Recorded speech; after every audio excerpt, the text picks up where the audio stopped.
প্রিয় দর্শক, আপনাদের সবাইকে ওয়েলকাম করছি মমতাজ হার্বাল প্রোডাক্টস নিবেদিত ঘরোয়া রূপচর্চা অনুষ্ঠানে। সাথে আছি আমি রুহানি সালসাবিল লাবণ্য। আজকে যাকে আমন্ত্রণ জানিয়েছি সে আমার মিতা, অর্থাৎ তার নামটিও আপনারা বুঝতে পেরেছেন। তবে তার পরিচয় দিতে গেলে আমি একটা এক্সাম্পল বারবারই আনি।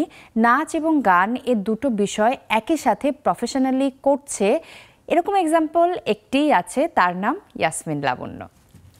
লাবণ্য, কেমন আছো? আমি খুব ভালো আছি এবং অ্যাজ ইউজুয়াল তোমাকে সবসময় যেখানেই পাই সেখানে আমার মনটা খুব ভালো হয়ে যায়, খুব ভালো লাগছে। সেম হিয়ার, তোমাকে পেলেও আমার ভীষণ আনন্দ কাজ করে। আমি জানি না এটা আমারও তাই, কারণ যেন একটা আপন, আসলেই তুমি আপন, কিন্তু তারপরেও মনে হয় যে একটা আপন মানুষকে কাছে পাচ্ছি, সো আনন্দটা আসলে দ্বিগুণ বেড়ে যায় একেবারেই। আচ্ছা লাবণ্য, আমাকে এই গল্পটা একটু বলো তো। আমরা যেই প্রফেশনে আছি, কেউ গানে খুব ভালো করেছে, কেউ নাচে খুব ভালো করেছে, আরো অন্যান্য অনেক জায়গা আছে বা মাধ্যম আছে। এই দুটো বিষয়ের কম্বিনেশনটা করা ছোটবেলায় থাকে এবং আমি অনেককে দেখেছি যে ছোটবেলায় নাচ গান শিখেছি, কিন্তু কেউ নাচটাকে ছেড়ে দিয়েছে, গানটাকে প্রায়োরিটি দিয়েছে, কেউ গান ছেড়ে দিয়ে নাচটাকে প্রায়োরিটি দিয়েছে। দুটো বিষয় প্যারালাল চলে গেছে জীবন জুড়ে, এটা একমাত্র উদাহরণ তুমি ক্রিয়েট করেছো। Thank you so much. এটার জন্য আসলে আমার চেষ্টা এবং আমার ফ্যামিলির চেষ্টা ছিল। এবং আরেকটা বিষয় যদি বলতে পারি যে এটা জানি না আল্লাহ প্রদত্ত হয়তো, যে যখন আমি নাচ করতাম, নাচের টিচাররা বা গুরুরা বলতো যে নাচ ছাড়বি না। আবার গানের ক্লাসে যখন যেতাম, বা আমার ছোটোবেলায় যিনি গান শেখাতেন শ্রদ্ধেয় পান্না আহমেদ স্যার, কখনো গান ছাড়বা না, যাই করো না কেন গান ছাড়বা না। সো এই দুটো করতে গিয়ে সবসময় দেখা যেত ফ্যামিলিও যখন এই বিষয়টা শুনতো, বিশেষ করে আম্মু আমার সাথে সবসময় থাকতো, আম্মু যখন শুনতো তখন আম্মুর দিক থেকে একটা বড় সাপোর্ট আমি পেয়েছি, অনুপ্রেরণা পাচ্ছি। কিন্তু একটা যে গাইড বলি বা সাপোর্ট বলি, সেটা আমার মনে হয় আমার ফ্যামিলি এবং আমার যারা শিক্ষক ছিলেন আশপাশে, আসলে স্কুলের টিচারদের কথা না বললেও নয়, পারিপার্শ্বিক সবার সাপোর্ট নিয়ে আসলে আজকে আমার মনে হয় এই জায়গাটায় যদি শুনতে পারি যে নাচ এবং গান একসাথে করছি, সেটা সবার সহযোগিতায় আসলে সম্ভব হয়েছে। একেবারে। এখন তোমার ব্যস্ততা নিয়ে বলো। এখনো আসলে যেহেতু আমি একটা জায়গায় চাকরি করছি, সেটা নাচকে ঘিরে, সো এটা ফুল টাইম আসলে নাচ নিয়ে আছি। আমাদের দেশে আসলে নাচের স্কোপটাও কিন্তু কম, মানে কম্পারেটিভলি শোজের সংখ্যা কম। এক্স্যাক্টলি, আমরা দেখা যায় আর সময়টাও আসলে অনেক বেশি দিতে হয়। যদি রিহার্সাল বলি বা আমাদের প্রোগ্রামের রেডি হওয়া থেকে স্টার্ট করে টাইমটা অনেক বেশি দিতে হয়। তো সেই জায়গাটা থেকে প্রোগ্রামও যেহেতু কম, তো দেখা যায় গানের প্রোগ্রাম অনুপাতে বেশি আসে, গানের প্রোগ্রাম বেশি করা হয়। যেহেতু আসলে দুটো মাধ্যমেই করছি, যেটা আমার কাছে আসবে সেটাই আমি অ্যাকসেপ্ট করব এবং সেভাবেই কাজগুলো করব।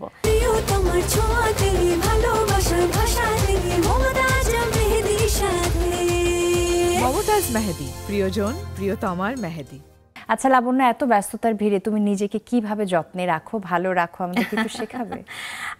আমি আসলে এই বিষয়টায় খুব বেশি সময় দিতে পারি না, কিন্তু ওই যে তুমি শুরুতে বললে যে নিজেকে ভালোবাসতে হবে, তা আমার কাছেও আসলে এখন একটা সময় এসে আসলে ফিল করি যে না, আসলে নিজেকে ভালোবাসতে হবে, ভালো রাখতে হবে। এবং আমরা আসলে যেই মাধ্যমটায় কাজ করছি, প্রতিনিয়ত আসলে নিজেদের মুখের উপর বলি বা অন্যান্য চুলের হেয়ারের কথা যদি বলি, এই বিষয়গুলোর সাথে আমাদের থাকতেই হয়। কোনোভাবেই আমরা চাইলেই পারি না যে আজকে আমরা মেকআপ করব না। সেটা খুব, আমার মনে হয় 30 দিনের একদিনও হয় কি না, সেটাও খুব রেয়ার। সো সকাল বিকাল দেখা যায় মেকআপটা করা হয়। আমি মাঝে মাঝে আসলে বাসায় কিছু কিছু জিনিস ব্যবহার করি, সময় পেলে হয়তো রাতের বেলা বলি বা একটু যেদিন একটু বাসায় থাকছি, ছোটোখাটো কিছু একটু মুখে ইউজ করি, মাস্ক বলি, বা একটু যেন ফেসটা একটু ক্লিন থাকে, একটু কি বলবো, সবসময় নরম থাকে, বা ফেসটাকে ভালো রাখতে পারি, একটু হেলদি রাখতে পারি। তো কি কি ব্যবহার করা হয় একটু বলো আমাদেরকে। আমি যে একটা ফেস মাস্ক ইউজ করি সেটা একটু বলে দিতে পারি, হোপফুলি বাকিরাও ব্যবহার করলে কাজে লাগবে। মুলতানি মাটি ব্যবহার করি, মুলতানি মাটির সাথে একটু মধু দেই, একটু টক দই দেই, আর একটু হলুদের গুঁড়া ব্যবহার করি। এই চারটা জিনিস একসাথে পেস্ট করে, যদি একটু নরম হয় বা একটু ফেসের সাথে মিল রাখার জন্য একটু গোলাপ জল ব্যবহার করতে পারি। নর্মাল পানিও আমি মাঝে মাঝে দেখা যায় গোলাপ জল হাতের কাছে না থাকলে, গোলাপ জলটা থাকলে একটু বেটার রেজাল্ট হয়। এক্স্যাক্টলি, যেহেতু আসলে সবসময় সবকিছু হাতের কাছে থাকে না, সেই ক্ষেত্রে আমি কখনো পানি, কিন্তু চেষ্টা করি এই গোলাপ জল থাকলে গোলাপ জলটাই ব্যবহার করার জন্য। তো এগুলো আসলে একসাথে মিক্স করে ফেসে 15 to 20 মিনিটস একটু মুখে রাখি, দেন মুখটা আসলে একটু ধুয়ে ফেলি। এইটুকুই আসলে করা, খুব বেশি ঝামেলার না। তারপরেও আসলে চেষ্টা যেহেতু করতে হয় আমাদের ফেসটাকে হেলদি রাখার জন্য, সো এটুকুই করা হয়। আচ্ছা, আমাদেরকে একটু তুমি প্যাকটা তাহলে রেডি করে দেখাও যে তুমি কিভাবে এই প্যাকটা মেক করে স্কিনে অ্যাপ্লাই করো। ওকে, এটা প্রথমে আমি যে বললাম যেমনটা একটু মুলতানি মাটি আমরা যার যার আসলে ফেসে, ধরো তুমি 2 টেবিল চামচ বা বলি বা হিসাব মতো পরিমাণ মতো না বললেও তোমার ফেস অনুযায়ী, যেমন আমার মুখটা একটু ছোট, সো আমি একটু অল্প করেই ব্যবহার করি। আর তারপর একটু টক দই নিলাম। এটা স্কিনের তো খুবই ভালো কাজ করে, টক হেয়ারেও খুব দই ভালো কাজ করে। ব্যাপারটা আমার মনে হয় নট অনলি আসলে ফেস, আমরা খাবারের জন্য টক দইটা আমাদের খুব ভালো একটা বিষয়। সো এটা যে কোনো জায়গায় আমরা আসলে একটু, আর হলুদটা একদমই অল্প 1 চিমটি আসলে একটুখানি দিলাম, আর একটু মধু দিয়ে দিলাম। এটা আসলে দেখে বুঝে নিতে হবে যে আমার আসলে কতটুকু লাগবে বা কতটুকু মিশ্রণের জন্য প্রয়োজন, সেটা দেখে সেভাবে করে নিলে আসলে হয়ে যায়। এটা আসলে আমরা কম বেশি সবাই জানি, বিষয়টা হলো আমরা রেগুলার থাকতে পারি না।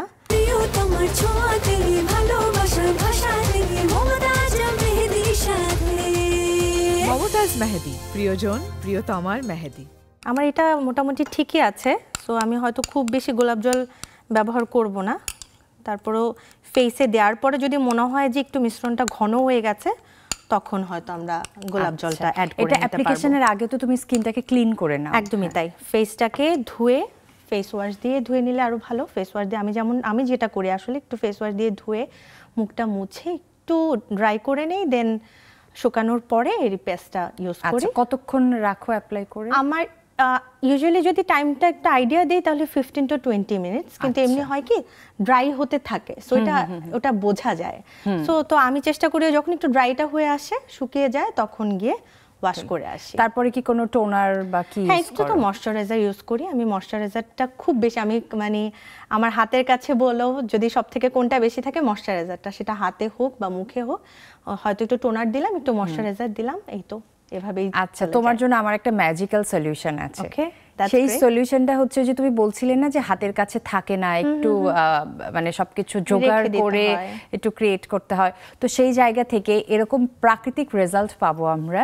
মমতাজ হার্বাল প্রোডাক্টস আমাদের জীবনটাকে ইজি করে দিয়েছে। তুমি বলছিলে না যে ময়শ্চারাইজারটা রাখি সবসময় হাতের কাছে, মমতাজ হার্বাল প্রোডাক্টসের একটি অল পারপাস ক্রিম আছে যেটা আমি একটু মেকআপ তোলার ক্লিনজার হিসেবে ব্যবহার করি, সেটা বডিতেও অ্যাপ্লাই করা যায় ময়শ্চারাইজার হিসেবে, লোশন হিসেবে, মাসাজ ক্রিম হিসেবে ইউজ করা যায়, মানে অল ইন ওয়ান।